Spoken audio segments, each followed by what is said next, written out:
Hello everyone. Facts are not science as the dictionary is not literature. Martin H. Fisher. Hello, welcome you all guys in YouTube channel of Unipath IIT JEE NEET and Foundation.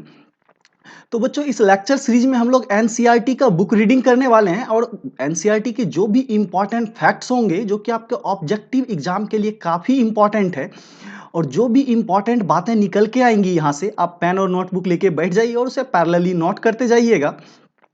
तो चलो हम लोग शुरू करते हैं। तो सबसे जो पहला अपना क्लास 10th का चैप्टर 1 है science, that is your chemical reaction and equations. Right बच्चों, तो सबसे पहले हम लोग यहाँ पे समझेंगे कि चैप्टर में हमें पढ़ना क्या है। तो सबसे पहला लाइन क्या हुआ, केमिकल रिएक्शंस। तो जहां पे भी आपको बच्चों ये रिएक्शंस वर्ड लिखा मिले, इसका सिंपल मतलब क्या आप समझोगे, चेंज। किसी तरह का क्या हो रहा होगा वहां पे, चेंज। राइट।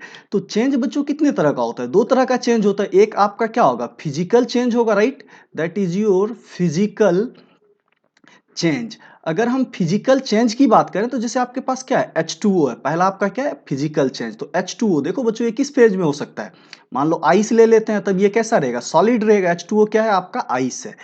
इसको आप क्या कर रहे हो, हीट कर रहे हो, इसको हम लोग क्या करेंगे, हीट करेंगे, राइट। तो बच्चों ये किस में चला जाता है, तो आपको पता है आइस क्या होगा, पिघल जाएगा और लिक्विड में चला जाएगा, राइट, जो कि आपका क्या बनेगा, वाटर बनेगा। तो ये जो चेंज है, ये चेंज क्या कहलाता है, फिजिकल चेंज। रीजन क्या है बच्चों कि यहाँ फिजिकल स्टेट सॉलिड से लिक्विड में गया है, बट जो आपका केमिकल सब्सटेंस है H2O, और यहाँ पे भी वो जो सब्सटेंस है वो क्या है, H2O ही है, राइट। तो इसके मॉलिक्यूलर फॉर्मूला में अगर कोई चेंज नहीं हो रहा है, that means that is the physical change. अब बच्चों दूसरा जो चेंज होता है वो चेंज होता है केमिकल चेंज। क्या होता है आपका, केमिकल चेंज। ये आपने क्लास 9th में पढ़ रखा है, राइट। तो केमिकल चेंज क्या होता है, जहां पे बच्चों केमिकल अपना क्या करे, सब्सटेंस अपना नेचर चेंज कर ले। जैसे कि आपके पास क्या है कि फॉर एग्जांपल हम लोग ले लेते हैं हाइड्रोजन। हाइड्रोजन ये क्या होता है, गैसियस स्टेट में होता है। इसका हम रिएक्शन किसके साथ करा रहे हैं, तो ऑक्सीजन के साथ। तो बैलेंस करने के लिए हमने हाफ O2 ले लिया है और ये आपका क्या फॉर्म करेगा, तो H2O। क्या फॉर्म करेगा, तो H2O। और ये क्या होगा, आपको जनरली रूम कंडीशन पे लिक्विड स्टेट में होता है, जबकि ये दोनों ही क्या होता है, गैसियस स्टेट में होता है। तो यहां देखो बच्चों, यहां पे भी स्टेट तो चेंज कर रहा है, बट यहां पे सब्सटेंस क्या, हाइड्रोजन है और ऑक्सीजन है, दोनों सेपरेट है और कंबाइन होके क्या बना रहा है, H2O। जबकि यहां दोनों साइड सब्सटेंस क्या था, H2O और H2O था, राइट। तो ये जो चेंज होगा, ये चेंज क्या कहलाता है आपका, केमिकल चेंज, राइट। तो किसी भी सब्सटेंस के अंदर अगर रिएक्शंस हो रहे हैं, चेंजेज हो रहे हैं, तो वो दो तरह का चेंज हो सकता है, एक फिजिकल चेंज और दूसरा केमिकल चेंज, जो कि ऑलरेडी हम लोग क्लास 9th में डिस्कस कर चुके हैं। नाउ अब हम समझते हैं केमिकल रिएक्शंस। तो केमिकल रिएक्शंस को आप सिंपली क्या बोलोगे, केमिकल चेंज। क्या बोलोगे, केमिकल चेंज। और उस रिएक्शन को जो हम लोग रिप्रेजेंट करते हैं, वो रिप्रेजेंटेशन क्या कहलाता है आपका, इक्वेशंस। तो एक्चुअल जो केमिकल रिएक्शंस होते हैं, जैसे क्या हाइड्रोजन और ऑक्सीजन मिलके वाटर बनाता है, ये एक एक्चुअल केमिकल रिएक्शन है। इसको हमने क्या किया, कुछ सिंबल्स जैसे प्लस है, राइट, यहाँ पे ब्रैकेट है, एरो है, या कुछ लेटर्स जैसे हाइड्रोजन और ऑक्सीजन है, इसका यूज करके जो किसी केमिकल रिएक्शन को हम रिप्रेजेंट करते हैं, वो रिप्रेजेंटेशन आपका क्या कहलाता है, केमिकल इक्वेशन। तो देखो बच्चों, आपके एनसीईआरटी में कुछ examples day to day life के दिए हुए हैं, जिसमें आपसे पूछा गया क्या होगा, किस तरह के चेंजेस यहाँ पे होंगे। तो जैसे पहला क्या है, मिल्क को जब हम क्या करते हैं, समर के टाइम में रूम पे छोड़ देते हैं, तो आपको पता होगा कि दूध क्या होता है, फट जाता है, या दूध क्या होता है, खराब हो जाता है। दैट मीन्स उस एक्चुअल मिल्क में कुछ ना कुछ क्या होता है, चेंजेज आता है। मिल्क आपका लिक्विड स्टेट रहता है, जब ये फट जाएगा तो क्या होगा, सॉलिड और लिक्विड सेपरेट हो जाता है, राइट। तो यहाँ पे कुछ ना कुछ चेंजेज आपको देखने को मिलते हैं। सिमिलरली क्या बोला गया, एन आयरन तवा, पेन और नेल। आयरन का कोई भी सब्सटेंस हो बच्चों, उसको क्या करते हैं, एक्सपोज कहाँ कर देते हैं, ह्यूमिड एटमॉस्फेयर में। मतलब क्या होगा कि आपको जो खुला एटमॉस्फेयर है उसमें आप क्या करो, उसे छोड़ दो कुछ दिन तक। तो क्या हो जाता है, ये जो आपका आयरन है, आयरन के अंदर क्या हो जाता है, रस्टिंग हो जाता है। आयरन में क्या हो जाता है आपका, रस्टिंग, राइट। तो बच्चों देखो, आपको पता होगा आयरन, बहुत जगह आपने देखा होगा आयरन बार को हम लोग खुला नहीं रखते हैं, राइट, या उस पर पेंट कर देते हैं, नहीं तो उसमें क्या हो जाता है, रस्टिंग, जिसको जंग लगना बोलते हो। क्या बोलते हो, लोहा में जंग लग गया है, राइट। तो ये आपका एग्जाम्पल है। Grapes gate fermented. ग्रेप्स का जो जूस होता है वो किस में कन्वर्ट हो जाता है, वाइन में, राइट। जब उसको हम फर्मेंट करने के लिए छोड़ देते हैं तो वो किस में कन्वर्ट हो, एक नशीला पदार्थ होता है, राइट। तो बच्चों उसमें कन्वर्ट हो जाता है। फिर है आपका फूड इज कुक्ड। आपका जो रॉ फूड है, कच्चा खाना है, राइट, जो सब्जी हो या आटा हो या चावल हो, जब हम उसको क्या करता है, पकाते हैं, राइट, फिर वो सॉफ्ट और टेस्टी हो जाता है, राइट। तो उसके अंदर भी कुछ चेंजेज होते हैं। अगर मान लो आपको कच्चा खाने दे दिया जाए तो आपको अलग तरह का टेस्ट होगा, अलग तरह की फीलिंग्स आएंगी, राइट। लेकिन वही अगर अपना खाना पका हो तो क्या होता है, एक अलग तरह का फीलिंग होता है, अलग तरह का टेस्ट होता है। दैट मीन्स उसके अंदर कुछ ना कुछ चेंज हो जाते हैं। फिर जैसे क्या, food get digested in our body. खाना जो हम लोग खाते हैं, जैसे कुक्ड फूड है, उसको हमने खाया, राइट, वो क्या हो जाता है, डाइजेस्ट हो जाता है। और जो रेस्ट पार्ट होता है अपने बॉडी से क्या होता है, सिक्रेट हो जाता है, कुछ ना कुछ चेंजेज होता है। खाना से हमें क्या मिलता है, एनर्जी मिलता है, राइट। तो वहाँ पे भी फूड के अंदर क्या होता है, चेंजेज होता है। फिर वी रेस्पायर, हम लोग सांस लेते हैं। तो हम लोग शुरू से ही पढ़ते हैं, हम लोग सांस में क्या लेते हैं, जो आपका रेस्पायरेशन में ऑक्सीजन यूज होता है, राइट। जबकि हम रिलीज क्या करता है, कार्बन डाइऑक्साइड रिलीज क्या करता है, कार्बन डाइऑक्साइड। तो यहाँ पे भी सब्सटेंस के अंदर कुछ चेंजेस देखने को मिलता है।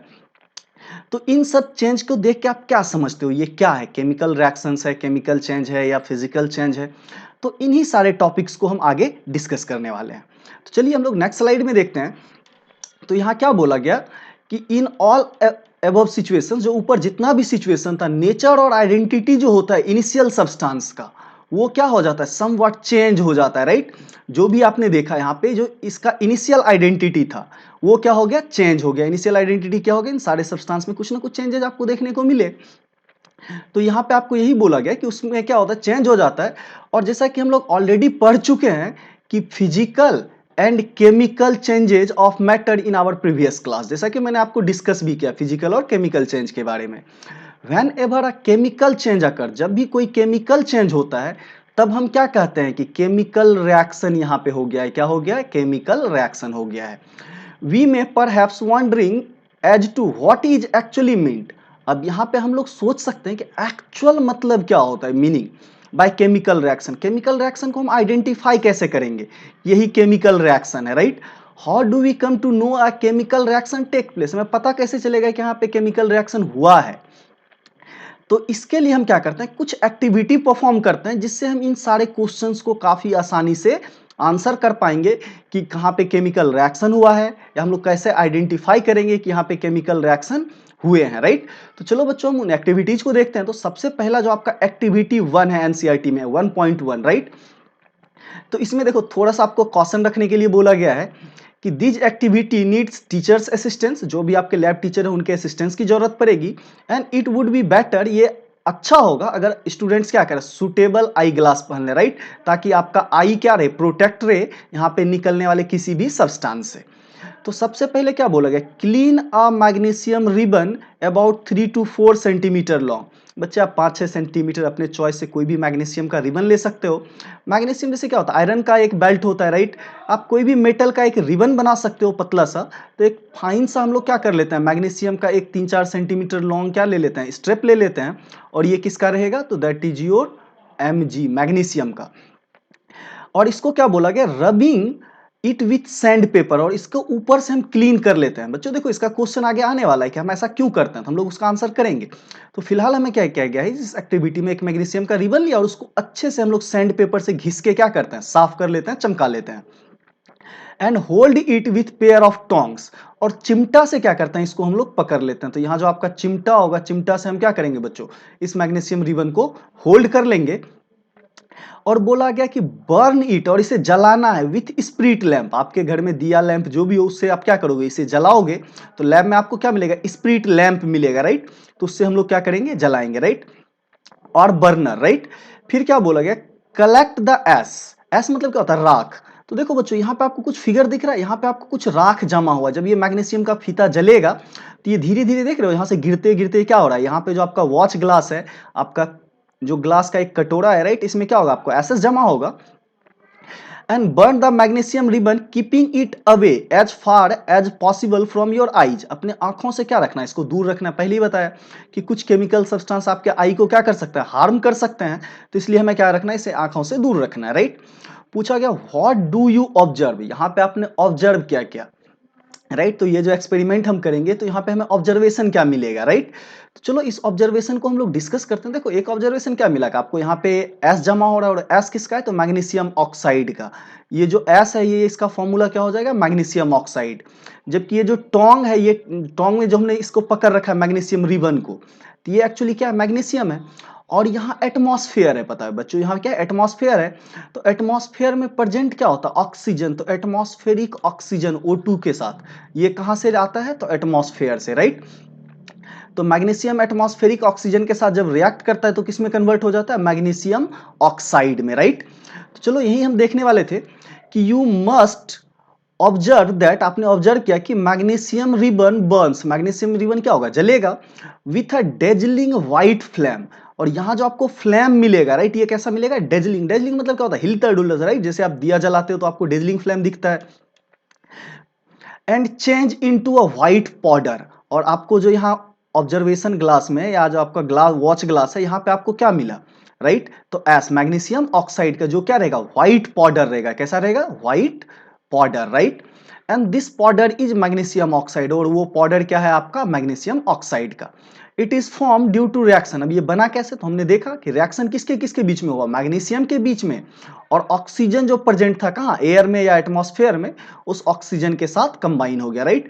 तो इस रिएक्शन को हम लोग कैसे लिखते हैं, तो दैट इज योर आपका मैग्नीशियम है, ये किसके साथ रिएक्ट किया, तो ऑक्सीजन के साथ, O2 के साथ, और मिलके क्या बना रहा है आपका, मैग्नीशियम ऑक्साइड, MgO, राइट। तो ये आपका मैग्नीशियम हो गया, ये ऑक्सीजन हो गया, और ये आपका क्या हो गया, मैग्नीशियम ऑक्साइड हो गया, राइट।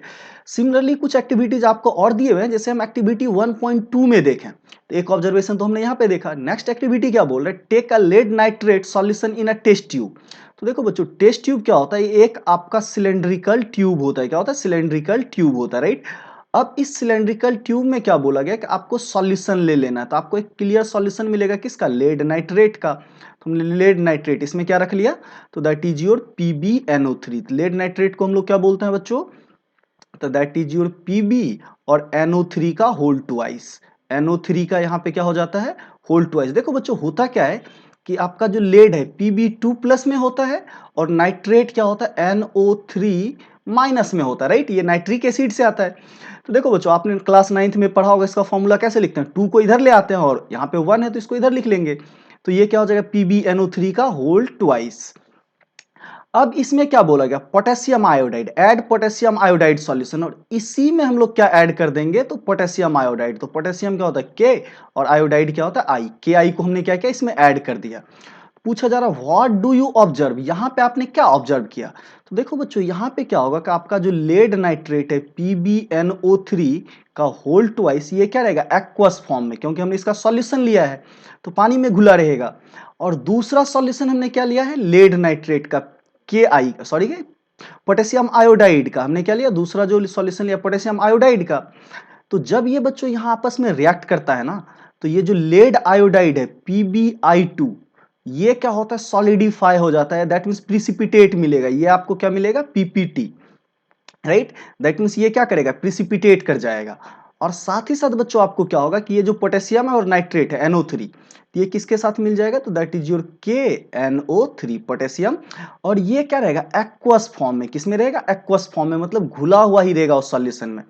तो ये जो बच्चों PbI2 का आपको प्रिसिपिटेट मिलता है, ये क्या होता है, मस्टर्ड येलो कलर। कैसा होता है, मस्टर्ड। मस्टर्ड आप समझते हो, राइट, कि सरसों का तेल जिसको बोलते हैं, मस्टर्ड येलो कलर, राइट। तो आपको एग्जैक्ट येलो नहीं मिलेगा, मस्टर्ड येलो कलर, राइट। ये प्रिसिपिटेट कैसा होता है, तो मस्टर्ड येलो कलर का। तो एक ऑब्जर्वेशन आपने यहां पे देखा एक्टिविटी 1.2 में। सिमिलरली नेक्स्ट अपने पास एक्टिविटी 1.3, इसमें क्या बोला गया, take a few zinc granules. हमें क्या ले लेना है, कुछ जिंक का टुकड़ा ले लेना है। जैसे यहाँ पे आपको दिख रहा होगा, हम जिंक ग्रैनुअल ले लेते हैं, किसमें, एक कॉनिकल फ्लास्क, और एक टेस्ट ट्यूब भी आप यूज कर सकते हो। टेस्ट ट्यूब आपको पता है सिलेंड्रिकल शेप क्या होता है, एक ट्यूब होता है। जबकि यहां पे अगर हम ध्यान से देखें तो ये आपका क्या है, कॉनिकल फ्लास्क। ऐसा जो कॉन शेप में, इसलिए इसको क्या बोला जाता है, कॉनिकल फ्लास्क। आप कॉनिकल फ्लास्क भी यूज कर सकते हो और टेस्ट ट्यूब भी यूज कर सकते हो। फिर उसमें जिंक के बाद क्या बोला कि ऐड डाइल्यूट हाइड्रोक्लोरिक एसिड और सल्फ्यूरिक एसिड, राइट। और इसी में क्या ऐड कर देना, ये जो सॉल्यूशन देखो नीचे जो टुकड़ा पड़ा हुआ है, राइट, ये किसका है, तो जिंक ग्रैनुअल्स, और इसमें हमने क्या डाल दिया, सल्फ्यूरिक एसिड। देखो यहाँ पे एक कॉशन दिया हुआ है कि handle the acid with care. आपको एसिड को क्या करना है, थोड़ा प्रॉपरली हैंडल करना है, else it create a hazard. आपके लिए क्या कर सकता है, ये दिक्कत प्रॉब्लम कर सकता है। Do you observe anything happening around the zinc granules, क्या आप जिंक ग्रैनुअल्स को ध्यान से देखो तो कुछ आपको दिख रहा है। डज द कॉनिकल फ्लास्क और test tube is there any change in its temperature, क्या यहाँ पे कोई टेम्परेचर चेंज हो रहा है, इसी ऑब्जर्वेशन को हमें देखना है, राइट। तो चलो बच्चों हम देखते हैं। तो सबसे पहले अगर टेम्परेचर चेंज की बात करोगे तो यहाँ पे एक एसिड बेस रिएक्शन हो रहा होता है, राइट। तो यहाँ पे रिएक्शन क्या होगा, तो आपका जो जिंक ग्रेनुअल्स है वो क्या होगा, Zn होगा, दैट मीन्स क्या होगा, सॉलिड स्टेट में रहता है। अब इसके साथ हम रिएक्ट किसका करा रहे हैं, तो H2SO4 का जो एक्वस सॉल्यूशन होगा, क्या होगा, एक्वस सॉल्यूशन। तो बच्चों ये फॉर्म क्या करता है, तो आपका जिंक सल्फेट ZnSO4 का एक्वस सॉल्यूशन बनाएगा और साथ ही साथ करता क्या है कि हाइड्रोजन गैस रिलीज होता है। हाइड्रोजन गैस क्या होता है, लिबरेट होता है, जैसे कि आपको यहाँ पे दिख रहा होगा, राइट। और रही बात इसके, तो यहां पूछा गया do you observe anything around the zinc granules, देखो जिंक ग्रैनुअल से हाइड्रोजन गैस बाहर निकलता दिखेगा। And touch the conical flask और test tube, is there any change in temperature, क्या इसको हम टच करते हैं तो कुछ चेंज दिखता है। ये टेस्ट ट्यूब बच्चों एक्चुअली थोड़ा सा गर्म हो गया होगा, रीजन क्या होता है, एक्जोथर्मिक रिएक्शन है, ये हीट रिलीज करता है, राइट। तो चलो हम यहाँ पे देखते हैं। तो यहाँ पे जैसे ही हम रिएक्शन की बात करेंगे तो यहां देख रहे हो जिंक ग्रेनुअल्स जो है, इससे आपको कुछ बबल्स निकलता हुआ दिख रहा होगा। ये जो बबल्स है, ये बबल्स किसका है, तो हाइड्रोजन गैस का, राइट। ये आपका जो बबल्स है, बबल्स किसका होता है, तो हाइड्रोजन गैस का, यहां से आपको दिख रहा है बाहर निकलते हुए। और ये जो सॉल्यूशन है ये किसका है, तो डाइल्यूट H2SO4 का सॉल्यूशन है, डाइल्यूट H2SO4। और ये जो ग्रेनुअल्स हैं, टुकड़े हैं, ये किसका है, जिंक का है, राइट। तो जिंक से देख रहे हो आपका डॉटेड फॉर्म में जो दिख रहा है ये क्या होगा, एयर बबल्स बाहर निकल रहा है। और इसको हमने कॉर्क से क्या कर दिया है, सील कर दिया है, ताकि गैस क्या हो पाए, इसके साथ बाहर निकल पाए, राइट। तो जब यहाँ पे आपको गैस, यहाँ पे अगर आप फ्लेम ले जाओगे, राइट, या आप कोई क्या करो, मैच स्टिक जला के यहाँ ले जाओ, तो आपका पफ साउंड, राइट, ये क्या होगा, पफ साउंड के साथ बर्न होगा, राइट, पफ साउंड के साथ। तो आपको क्या ध्यान रखना है कि जब भी आपसे पूछा जाए, क्योंकि हाइड्रोजन एक क्या होता है, फ्लेमेबल गैस होता है, आसानी से ये जल जाता है ऑक्सीजन के प्रेजेंट में और वाटर का फॉर्मेशन करता है। तो ये पफ साउंड के साथ क्या होता है, बर्न होता है, राइट। पफ साउंड आप कैसे बोल सकते हो, जस्ट लाइक इस तरह का जो साउंड आपका क्रिएट होता है वो क्या होता है, पफ साउंड होता है, राइट। तो बोला गया फ्रॉम द एयर, तो ये हमने क्या किया, कुछ ऑब्जर्वेशन देखा। और रही बात इसकी टेम्परेचर की, क्या बोला आपने, कुछ यहाँ पे ऑब्जर्व किया, तो टेम्परेचर आपका क्या हो जाता है, इंक्रीज हो जाता है, टेम्परेचर क्या होगा, इंक्रीज होगा, राइट। तो इसके लिए बच्चों आप थोड़ा सा ध्यान रखोगे, तो कोई भी जो एसिड बेस रिएक्शन होता है, न्यूट्रलाइजेशन रिएक्शन होता है, वो रिएक्शन कैसा होता है आपका, एक्जोथर्मिक। एक्जोथर्मिक मतलब क्या हो गया बच्चों, हीट रिलीज होगा, राइट। एक्जोथर्मिक मतलब क्या हो गया, release of heat, release of heat, right. तो ऑब्वियस है बच्चों, टेम्परेचर क्या करेगा, हीट रिलीज होगा तो टेम्परेचर यहाँ का क्या करेगा, इंक्रीज करेगा। तो ये सब हमने एक्टिविटीज तीनों को क्या क्या ऑब्जर्व किया। तो पूछा क्या जा रहा है कि फ्रॉम एबव 3 एक्टिविटीज, ऊपर पे जो हमने 3 एक्टिविटीज की, तो पहला एक्टिविटीज क्या था कि आपने क्या किया, मैग्नीशियम जो है इसको ऑक्सीजन के प्रेजेंस में बर्न कराया और आपका क्या बना, मैग्नीशियम ऑक्साइड बना। दूसरा एक्टिविटी हमने परफॉर्म क्या किया, जो लेड नाइट्रेट था, PbNO3 का होल ट्वाइस, राइट। NO3 का क्या हो जाता है बच्चों, होल ट्वाइस। ये एक्वस सॉल्यूशन रहेगा, साथ ही इसमें क्या मिलाया हमने, पोटेशियम आयोडाइड का एक्वस सॉल्यूशन। तो आपको एक कलर चेंज दिखने को मिलेगा, किसका, लेड आयोडाइड का, PbI2 का आपको क्या मिलेगा, सॉलिड फॉर्म में प्रिसिपिटेट। और आपको पोटेशियम नाइट्रेट KNO3 का क्या मिलेगा, एक्वस सॉल्यूशन। तो आपने देखा यहाँ पे कलर चेंज हुआ, मस्टर्ड येलो कलर का। सिमिलरली जो तीसरा रिएक्शन हमने देखा, यहाँ पे क्या हो रहा है, आपने जस्ट यहाँ पे देखा जिंक सल्फेट फॉर्म हो रहा है, हाइड्रोजन गैस रिलीज हो रही है। दैट मीन्स टेम्परेचर आपने इंक्रीज देखा यहाँ पे, राइट। हाइड्रोजन गैस जो बबल्स के फॉर्म में आ रहा है, आप वहां पे पफ साउंड से चेक कर सकते हो। तो ये सब क्या है, कुछ ऑब्जर्वेशंस हैं केमिकल चेंज के, राइट। तो अपना जो स्लाइड 1 में बोला गया था, सॉरी गाइस, तो स्लाइड 2 में कि हम केमिकल रिएक्शन का कैसे आइडेंटिफाई करेंगे, perhaps actually meant by chemical reaction, तो उसी का अब हम लोग यहाँ पे आंसर करने वाले हैं। तो देखो बच्चों, आपको क्या यहाँ पे दिया हुआ है कि सबसे पहला चेंज इन स्टेट, आपको स्टेट के अंदर क्या होगा, चेंज देखने को मिलेगा। जैसे यहाँ पे ये क्या था, एक्वस फॉर्म में था, यहाँ क्या चला गया, सॉलिड फॉर्म में चला गया। तो आपके क्या होंगे, सॉलिड से लिक्विड कोई ना कोई स्टेट ऑफ चेंज देखने को मिलेगा। जैसे हम रिएक्शन देख सकते हैं, जैसे आपका हाइड्रोजन है, राइट, ये क्या होता है, गैस होता है। आपका जो ऑक्सीजन है ये भी क्या होता है, गैसियस फॉर्म में होता है। और ये जब मिलके वाटर का फॉर्मेशन करता है H2O, तो जनरली रूम टेम्परेचर पे ये क्या मिलता है, लिक्विड स्टेट में, जबकि बाकी दोनों क्या होता है, गैसियस स्टेट में। तो आपको चेंज इन स्टेट मतलब क्या होगा, फिजिकल स्टेट में क्या होगा, कुछ चेंजेज आएगा। फिर बोला गया चेंज इन कलर, कलर में चेंज देखने को मिलेगा, जैसा कि हमने लेड आयोडाइड वाले केस में देखा, राइट। ये आपको येलो कलर का सब्सटेंस मिल रहा है, तो यहाँ पे आपको चेंज भी कलर में दिख रहा है। इवोल्यूशन ऑफ गैस, जैसे कि हमने यहाँ पे क्या देखा, हाइड्रोजन गैस इवॉल्व हो रहा है, राइट। जब हम क्या करते हैं, मेटल, जिंक क्या है, मेटल का एसिड के साथ रिएक्शन, H2SO4 एसिड है, जब मेटल का एसिड के साथ रिएक्शन कराते हैं तो आपको हाइड्रोजन गैस क्या होता है, इवॉल्व होता है, तो वो भी एक केमिकल चेंज होगा, ये आप बता सकते हो। फिर चेंज इन टेम्परेचर, जैसे हमने यहाँ देखा गया टेम्परेचर में इंक्रीज हो गया, तो change in temperature is also a part of chemical reaction. तो ये सब ऑब्जर्वेशन अगर किसी एक्टिविटी में या किसी चेंज में हमें दिखने को मिल रहा है, दैट मीन्स हम क्या बोलेंगे कि यहाँ पे केमिकल रिएक्शन हुआ है। तो बच्चों काफी इंपॉर्टेंट पॉइंट है, इस पॉइंट्स को आप मार्क कर लोगे अपने कॉपी में। ये सब स्टेट आएंगे तो हम लोग क्या कंसीडर करेंगे, वहां पे केमिकल चेंज हुआ है। नेक्स्ट क्या है कि we observe the change around us, हम लोग क्या करते हैं, अपने आसपास चेंजेस को देखते हैं। We can see that there is a large variety of chemical reaction, अपने आसपास क्या होता है, large variety of chemical reaction taking place around us, and we will study about the various type of chemical reactions and their symbolic representation in this chapter। तो अब क्या है कि कोई भी जो केमिकल रिएक्शन है और उसको हम लोग जो रिप्रेजेंट करते हैं, जिसको हम लोग क्या बोलते हैं, केमिकल इक्वेशन बोलते हैं, राइट। तो उसके बारे में इन डिटेल्स हम आगे पढ़ेंगे। तो चलो बच्चों हम अपने अगले स्लाइड पे आते हैं। तो यहाँ पे सबसे पहला क्या है आपका केमिकल इक्वेशन। तो केमिकल इक्वेशन किसको बोलते हैं, तो हम लोग इस स्लाइड को पढ़ के उसी को समझने वाले हैं। तो एक्टिविटी 1.1 में आपने क्या देखा, describe as when magnesium ribbon burnt in oxygen it get converted into magnesium oxide, and this description of a chemical reaction in a sentence form is quite long. जैसे देखो बच्चों, आपको यही लिखना होता है, when a magnesium ribbon is burnt in oxygen it get converted into magnesium oxide. तो अब आपको अगर ये पूरा लाइन लिखना हो तो बच्चों क्या होगा, थोड़ा हेक्टिक रहेगा, राइट। इस तरह से बहुत सारे रिएक्शंस होते हैं, तो इसके लिए हर एक बार क्या होगा, हमें एक पूरा का पूरा लाइन लिखना होगा। तो इस चीज से बचने के लिए हम लोग क्या करते हैं बच्चों, यहाँ पे तो क्या बोला गया कि it can be written in a shorter form, right. तो इसको हम क्या करते हैं, शॉर्ट कर लेते हैं। And the simplest way to do this is to write in the form of a word equation. तो अब आपका एक टर्म आएगा वर्ड इक्वेशन। तो वर्ड इक्वेशन क्या है, तो जैसे आपको यहाँ पे दिखाया गया वर्ड इक्वेशन क्या है। तो मैग्नीशियम के लिए हमने मैग्नीशियम वर्ड यूज कर लिया, ऑक्सीजन के लिए हमने ऑक्सीजन यूज कर लिया। तो जो एरो के लेफ्ट साइड होता है बच्चों, वो क्या कहलाता है, रिएक्टेंट्स। और एरो के जो राइट साइड होता है वो क्या कहलाता है, प्रोडक्ट। तो ये आपका प्रोडक्ट क्या बन गया, मैग्नीशियम ऑक्साइड, राइट। तो इसको हम लोग क्या बोलेंगे, जो आपका इक्वेशन 1.1 है, this is known as word equation. तो अब नेक्स्ट क्या है, substance that go undergo chemical change in reaction 1.1 is magnesium and oxygen and are the reactants. जो आपको इसमें पार्टिसिपेट कर रहा है, जो सब्सटेंस मिलके नया सब्सटेंस बना रहा है, वो आपका क्या कहलाएगा, रिएक्टेंट्स।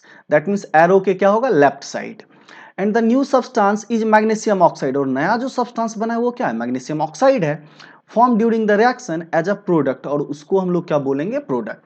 तो यहां से आपको क्या समझ में आया बच्चों, तो जो केमिकल रिएक्शन में पार्टिसिपेट करता है, जो आपका सब्सटेंस पहले था वो रिएक्टेंट कहलाता है, और जो नया सब्सटेंस बनता है उसको हम लोग क्या बोलते हैं, प्रोडक्ट बोलता है, राइट। तो in word equation shows change in reactant to product through a arrow place between them. Reactant से जो प्रोडक्ट बना है उसके लिए सिंपली हम लोग क्या यूज कर लिए, एक यहाँ पे आपको दिख रहा हो एक एरो बना हो, एरो यूज कर ले रहे हैं। एंड क्या बोला गया, the reactant are written in left hand side. Reactant को हमने क्या लिखा, लेफ्ट हैंड साइड में विथ अ प्लस साइन। अगर एक से ज्यादा रिएक्टेंट होता है तो साइन क्या यूज कर लेते हैं, बीच में हम लोग प्लस साइन यूज कर लेते हैं, right. And similarly products are written in right hand side with a plus sign. और ये जो प्रोडक्ट है, देखो बच्चों, नहीं कोई साइन है तो आपका क्या कंसीडर करके चलोगे, यहाँ पे प्लस साइन है, राइट। तो अगर एक से ज्यादा प्रोडक्ट बनता तो वहां पे भी हम लोग प्लस लिखते। बोला गया the arrow head points towards product. Arrow का जो हेड होता है वो किधर जाता है, प्रोडक्ट के टुवर्ड्स, राइट। और जो show the direction of reaction, और ये किसको बता रहा है, एरो अगर हम जिस डायरेक्शन में दें तो वो डायरेक्शन आपका किसका दिखाएगा, आपको रिएक्शन का। जैसे अगर इसी में हम ऐसा लिख देते बच्चों, मैग्नीशियम ऑक्साइड है, इसको हम एरो बना के ऐसा लिख लेते हैं, मैग्नीशियम प्लस ऑक्सीजन, राइट। तो ये किस चीज को, एरो हेड अब किधर जा रहा है, मैग्नीशियम और oxygen. That means magnesium oxide को हम ब्रेक कर रहे हैं, किसमें, मैग्नीशियम और ऑक्सीजन में, राइट। दैट मींस इस बार क्या होगा, मैग्नीशियम ऑक्साइड आपका रिएक्टेंट हो जाएगा, क्या हो जाएगा, तो यहाँ पे रिएक्टेंट, जबकि मैग्नीशियम और ऑक्सीजन क्या हो जाएगा बच्चों, आपका प्रोडक्ट। तो ये जो एरो हेड है ये डिसाइड करता है कि कौन सा सब्सटेंस किधर जा रहा है, राइट। तो आपको वर्ड इक्वेशन समझ में आ गया कि हम लोग वर्ड इक्वेशन को कैसे यूज करते हैं। देखो बच्चों, ये भी एक क्या है, लेंदी वे है, तो इसको हम थोड़ा सा और आसान बनाते हैं रिप्रेजेंटेशन के लिए। तो राइटिंग अ केमिकल इक्वेशन, हम किसकी बात कर रहे हैं, केमिकल इक्वेशन के राइटिंग की। इज देयर एनी शॉर्टर, क्या इससे अदर हम शॉर्ट कर सकते हैं representing a chemical equation. Chemical equation can be made more concise and useful if you use a chemical formula. देखो बच्चों, जैसे मैग्नीशियम ऑक्साइड का केमिकल फॉर्मूला क्या होता है, MgO। तो पूरा जैसे हमने यहाँ पे क्या लिखा था, मैग्नीशियम ऑक्साइड लिख दिया था, राइट। तो इसके जगह हम क्या यूज कर सकते हैं, वर्ड के जगह उसके फॉर्मूले को यूज कर सकते हैं, राइट। तो आपको पहला समझ में आ गया। A chemical equation represents a chemical reaction. If you recall formula of magnesium and oxygen and magnesium oxide, अगर आप मैग्नीशियम का फॉर्मूला रिप्रेजेंट कर पा रहे हो, राइट, जो कि क्या होगा, मैग्नीशियम Mg, ऑक्सीजन का क्या होता है O2 और मैग्नीशियम ऑक्साइड का क्या होता है MgO। तो केमिकल फॉर्मूला जो आपके पास होता है, ये हमने क्लास 9th में पढ़ रखा है कि केमिकल फॉर्मूला कैसे लिखते हैं। तो सपोज दैट मैं आपको यहाँ पे एक एग्जांपल दिखाऊं। तो सपोज दैट आपके पास क्या दिया हुआ है, तो सोडियम दिया हुआ है, तो हम इसको क्या लिख लेते हैं, सोडियम Na+ है। और आपको दूसरा दिया हुआ SO4 सल्फेट है, ये 2- है। तो इसका फॉर्मूला कैसे लिखेंगे सोडियम सल्फेट का।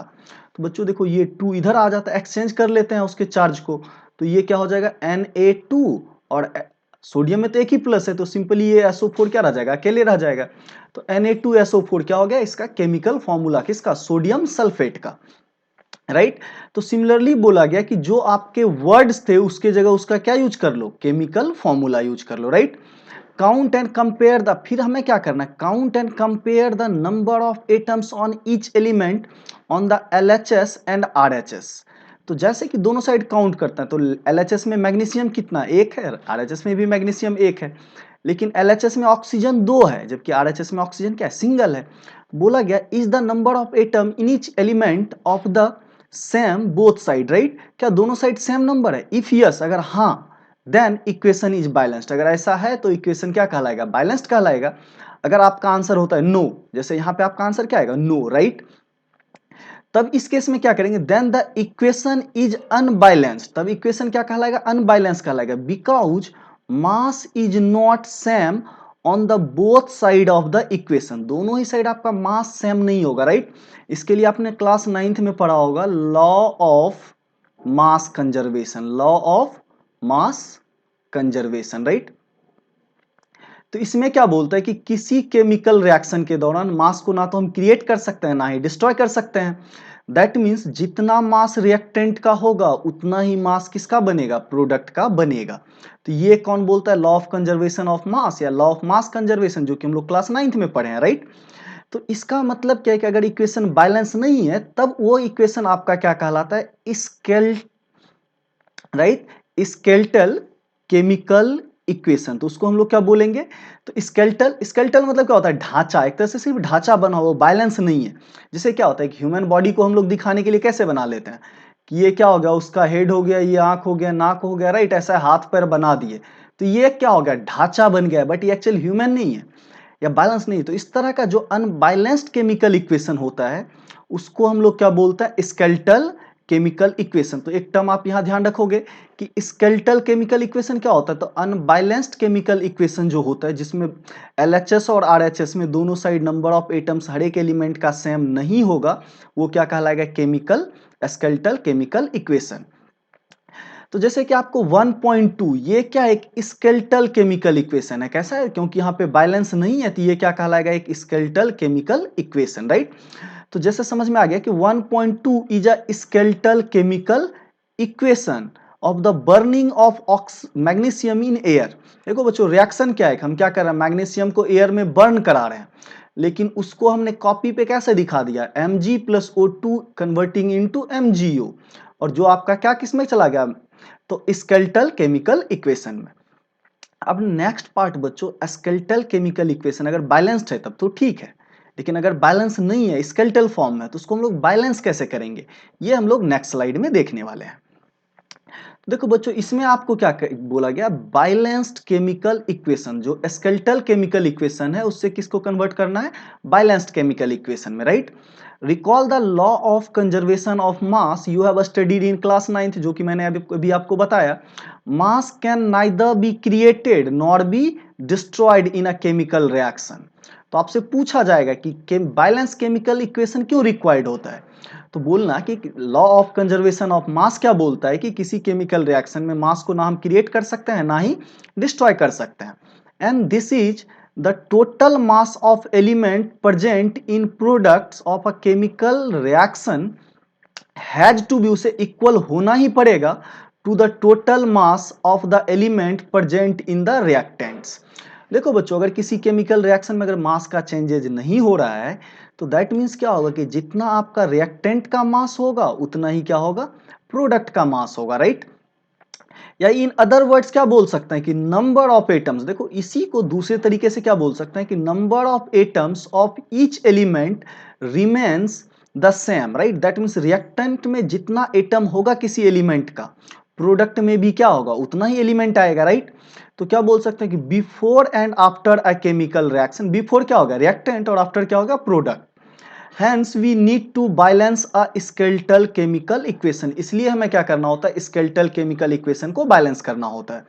तो आपसे क्वेश्चन अगर आ गया कि why we need to balance a skeletal chemical equation, तो उसके लिए आप वन वर्ड अगर आंसर करना हो तो क्या करोगे, law of conservation of mass, या फिर डिटेल आंसर आप ये कर सकते हो कि किसी केमिकल रिएक्शन में ना तो हम मास को क्रिएट कर सकते हैं ना ही डिस्ट्रॉय कर सकते हैं।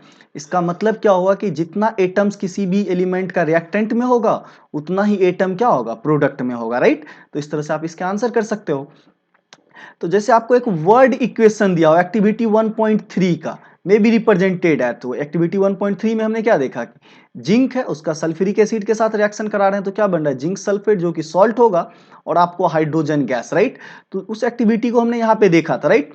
तो आपका जो जिंक ग्रेनुअल्स था H2SO4 के साथ जब रिएक्ट किया तो आपको क्या हुआ कि हाइड्रोजन गैस यहाँ से बाहर निकलता हुआ दिखा। चलो बच्चों, अब हम यहाँ पे क्या देख रहे हैं कि the above word equation may be represented in the following chemical equation। तो ये आपका क्या बन जाएगा, एक स्केलेटल केमिकल इक्वेशन बन जाएगा।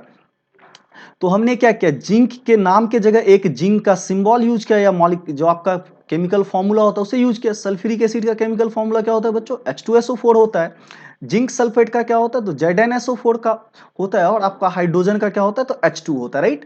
तो ये आपका क्या कहलाएगा, स्केलेटल केमिकल इक्वेशन। अब इसमें देखें तो बच्चों, जिंक का लेफ्ट में कितना जिंक है, एक, राइट, प्रोडक्ट में भी एक ही जिंक है। अगर यहाँ पे हाइड्रोजन देखें तो दो हाइड्रोजन यहाँ पे भी है, दो हाइड्रोजन यहाँ पे भी है, एक सल्फर यहाँ पे भी है, एक सल्फर देखो तो बच्चों यहाँ पे भी है, चार ऑक्सीजन यहाँ है तो चार ऑक्सीजन यहाँ है।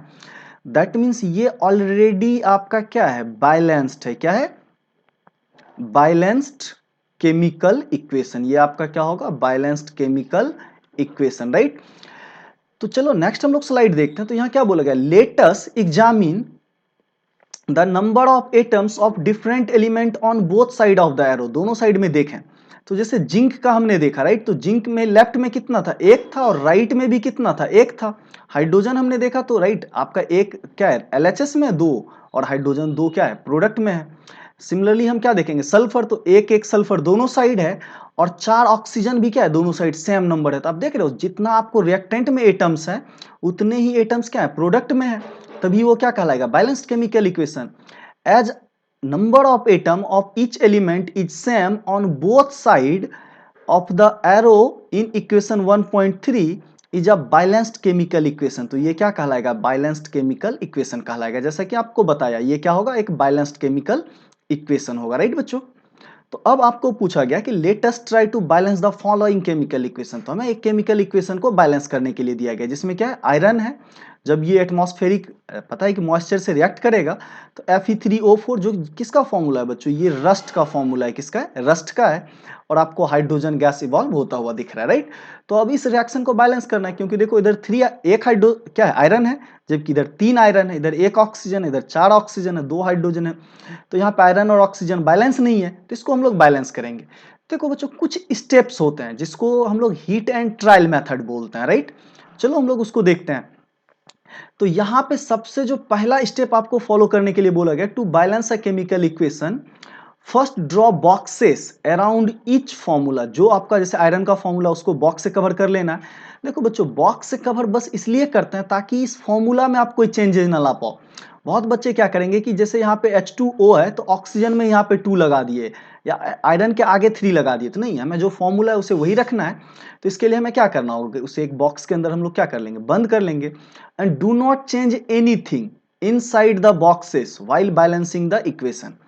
देखो बच्चों, जो आपका फॉर्मूला है उसमें कोई चेंज नहीं करना, आप उससे पहले कुछ भी लिख सकते हो। ये जो यहाँ पे रहेगा कॉफिशिएंट होगा, यहाँ कॉफिशिएंट होगा, यहाँ आप चेंज कर सकते हो। बट ये जो 3 4 2 2 ये है, इसको आप चेंज नहीं कर सकते, राइट। इसलिए हम क्या मान के चलेंगे, उसको एक कवर्ड बॉक्स में आपके लिए रिप्रेजेंट करेंगे।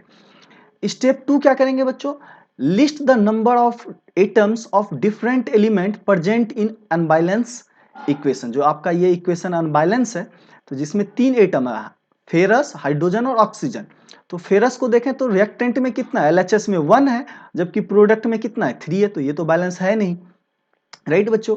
हाइड्रोजन देखें तो ये आपका बैलेंस है, लेकिन ऑक्सीजन देखें तो फिर इधर 1 है और इधर 4 है, तो ये भी बैलेंस नहीं है। तब हम चलेंगे स्टेप 3 पे। It is often convenient to start balancing with compound that contains maximum number of atoms। देखो बच्चों, ये कोई हार्ड फास्ट रूल नहीं है, नॉट अ रूल, बट हम लोग के लिए आसानी होता है कहां से, जहां पे सबसे ज्यादा एटम हो। जैसे यहाँ ऑक्सीजन का एटम क्या है, 4 है। तो हमें पहले किसको ध्यान रखना होगा बैलेंसिंग करने में, जिसके पास मैक्सिमम नंबर ऑफ। तो हम लोग शुरुआत किससे करेंगे, तो ऑक्सीजन से। It may be a reactant or a product in that compound, select the element which has a maximum number of atom। हमें वैसा एलिमेंट आइडेंटिफाई करना जहां क्या हो, मैक्सिमम नंबर ऑफ एटम हो। Using this criteria we select Fe3O4। जैसे ये compound है, इसमें देख रहे हो 3 क्या आयरन और 4 ऑक्सीजन, टोटल 7 एलिमेंट है, राइट, जिसमें 4 ऑक्सीजन के और 3 आयरन के। The element and the element oxygen in it. अब इसमें भी क्या है, ऑक्सीजन एलिमेंट मैक्सिमम है। देयर आर 4 ऑक्सीजन, तो यहां देख रहे हो 4 oxygen atom on RHS। RHS में क्या है, 4 oxygen atom, and only 1 on the LHS। तो LHS में ऑक्सीजन का कितना, एक ही एटम है, right. To balance the oxygen atom, तो इसको हम लोग क्या कर लेंगे, 4 से मल्टीप्लाई कर लेंगे, राइट। जो वाटर है, देखो इधर ऑक्सीजन कहाँ है, वाटर में प्रेजेंट है, तो हम 4 कहां से मल्टीप्लाई करेंगे। देखो जब भी मल्टीप्लाई करना हो, पहले ही बता दिया कि बॉक्स के बाहर चेंज करने हैं, तो हम क्या करेंगे, वाटर को 4 से मल्टीप्लाई कर देंगे, राइट। तो इससे क्या होगा कि 4 ऑक्सीजन इधर भी हो जाएगा, 4 ऑक्सीजन इधर भी हो जाएगा। तो चलो हम अगले स्टेप पे चलते हैं। तो जैसे कि यहाँ पे आपको देख पा रहे हो, राइट, कि ऑक्सीजन क्या हो गया, यहाँ पे 4 मल्टीप्लाई करते हैं तो 4 ऑक्सीजन हो गया, इधर भी 4 ऑक्सीजन हो गया। To equalize the number of atom, it must be remembered that we cannot alter the formula of the compound or the element involved in the reaction। For example, जैसे हम समझें, oxygen atom can be put coefficient 4 as a 4 हमें पहले लिखना है। देखो जैसे बच्चों H2O है तो 4 ऑक्सीजन हम इधर नहीं लगा सकते, ये अपना गलत तरीका हो जाएगा, राइट। या ये भी जो है, ये भी क्या हो जाएगा, गलत तरीका। यहाँ पे आप 4 नहीं लगा सकते, हमेशा 4 कैसे कहाँ लगाते हैं, तो इसको कॉफिशिएंट बोला जाता है। क्या बोला जाता है, कॉफिशिएंट। तो हम लोग कॉफिशिएंट में चेंजेस कर सकते हैं। तो अब ये क्या बच्चा हो गया, पार्शियली बैलेंस। देखो ऑक्सीजन इधर भी बैलेंस, ऑक्सीजन बैलेंस है, लेकिन देखो यहां से क्या होगा, हाइड्रोजन अनबैलेंस हो गया, राइट, और आयरन भी अनबैलेंस है। तो स्टेप 4 में क्या चलेंगे, आपका ऑक्सीजन स्टेप 1 में क्या होगा, स्टेप 3 में हमने ऑक्सीजन को बैलेंस किया, स्टेप 4 में अब अदर एलिमेंट को बैलेंस करेंगे। Ferrous and hydrogen atoms still not balance, pick any of these elements to proceed further. किसी भी आप एक एलिमेंट को चूज कर सकते हो। तो latest balance hydrogen atom in the partially balanced equation. तो हम हाइड्रोजन को बैलेंस करते हैं। तो इधर देखो 4 दूना 8 हाइड्रोजन हो गए, तो यहाँ पे भी आपको क्या चाहिए, 8 हाइड्रोजन चाहिए।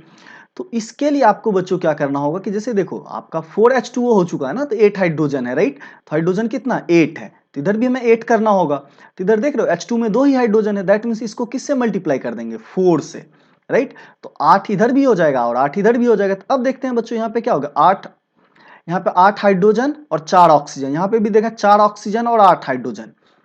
अभी भी ये क्या पार्शियली बैलेंस है। अब क्या होगा, हमें हाइड्रोजन और ऑक्सीजन तो बैलेंस हो चुके हैं, अब हमें आयरन को बैलेंस करना है, राइट। तो आयरन इधर क्या है, 1 है और इधर आयरन 3 है। तो हम लोग क्या करेंगे, इससे पहले 3 लगा देंगे, राइट। तो नेक्स्ट स्टेप में आके देखें तो हमने क्या देखा है यहाँ पे, स्टेप 5 जो होगा, examine the above equation and pick up the third element which is not balanced. You find that only one element is left to be balanced. तो अभी हमें क्या है, एक ही एलिमेंट बचा हुआ है बैलेंस करने के लिए। तो बैलेंस करने के लिए इनिशियली कितना था 1 था इधर, जबकि इनिशियली इधर कितना है 3 है। तो इसका मतलब क्या होगा कि बैलेंस करने के लिए इसको 3 से मल्टीप्लाई करना होगा, ये तो ऑलरेडी 3 है ही। तो हमने क्या किया, उससे पहले एक टर्म 3 लगा दिया, किससे, आयरन से पहले। तो अब देखो बच्चों, ये आपका क्या हो गया, बैलेंस्ड इक्वेशन। तो स्टेप 6 क्या बोल रहा है कि finally check the correctness of the balance equation and we count atom on each element on both side of the equation. जैसे इधर देखें तो 3 आयरन है, 3 आयरन है, राइट, 4 ऑक्सीजन है आपके पास। तो बच्चों यहाँ पे भी आप देख रहे हो, यहाँ पे भी आपको क्या है, 4 ऑक्सीजन है। और रही बात हाइड्रोजन की, तो यहाँ देखो कितने हाइड्रोजन प्रेजेंट है, 8, और इधर भी 8 हाइड्रोजन प्रेजेंट है। तो number of atoms of element on both side क्या हो गया, equal, and the equation is balance. And this method of balancing of a chemical equation is called hit and trial method. क्या कहलाता है, hit and trial method. As we make trial to balance the equation using smallest whole number coefficient. तो हमने क्या किया, एक whole number coefficient में लिया, राइट। तो अब बच्चों देखो, नेक्स्ट जो आपके पास यहाँ पे स्टेप 6 दिया हुआ है, writing a balance physical state. क्या बोला गया कि सिंबल के साथ हमें क्या करना होता है, उसका फिजिकल स्टेट लिखना होता है। Carefully examines the balance equation and does this equation tell us anything about the physical state of the. तो देखो उसमें कोई फिजिकल स्टेट नहीं है, तो उस चीज को हम चेंज करने के लिए क्या यूज करते हैं, नोटेशन। जैसे गैस है तो जी, लिक्विड है तो एल, पानी में घुला हुआ अगर सॉल्यूशन है तो एक्वस, और अगर कोई बच्चों सॉलिड सब्सटेंस है तो उसके लिए हम क्या यूज करते हैं, एस। जैसे आयरन है वो तो क्या होता है, सॉलिड होता है, एस से। H2O जो वेपर है, देखो बच्चों, लिक्विड आयरन नहीं रिएक्ट करेगा, तो वाटर का वेपर लेना होगा, तो इसलिए किस फॉर्म में लिखा हुआ, गैसियस फॉर्म में। और ये आपको रस्ट बना, ये देखो रस्ट क्या होता है, सॉलिड होता है, और हाइड्रोजन क्या होता है, गैसियस फॉर्म में, तो ये लिखा गया। Note the symbol G is used for H2O to indicate that in this reaction water is used in the form of steam. Water को हमने कहा कैसा यूज किया, स्टीम के यूज फॉर्म में। Usually chemical states are not included in a chemical equation unless it is necessary to specify। देखो बस हमेशा फिजिकल स्टेट लिखने की जरूरत नहीं है, बट जब हमें जरूरत होती है तब हम क्या करते हैं, लिख लेते हैं। Sometimes reaction condition such as temperature, pressure and catalyst etcetera, ये सब भी यूज करते हैं for the reaction that are indicated above और below arrow of the equation. For example, जैसे आपको कार्बन मोनोऑक्साइड का जब आप हाइड्रोजन के साथ रिएक्ट कराओगे तो आपको मेथनॉल बनता है, राइट। तो उसके लिए प्रेशर क्या चाहिए, 340 एटीएम। तो ये काफी इंपॉर्टेंट कंडीशन, इसलिए हमने इसको कहाँ लिख दिया, एरो पे लिख दिया। जैसे आपको पता होगा कि CO2 और H2O मिलके जो आपका फोटोसिंथेसिस रिएक्शन होता है, तो हमें किसकी जरूरत होती है, सनलाइट, और प्लांट के अंदर जो ग्रीन क्लोरोफिल होता है, जिससे किस में कन्वर्ट होता है, ग्लूकोज में, और आपको ऑक्सीजन और वाटर क्या करता है, रिलीज करता है। तो ये हमने देखा। तो using this step can you balance equation 1.2 given in the next earlier text earlier. तो अब आपको अगले जो टेक्स्ट दिए हैं उसमें आपको क्या लिखा, बैलेंस करना है। तो जो 1.2 का इक्वेशन है, तो हम लोग उसको नेक्स्ट लेक्चर में देखेंगे। I hope you all guys understand it well. Thank you and stay tune. And again please like, share and subscribe the YouTube channel of Unipath IIT JEE NEET and foundation. Thank you guys.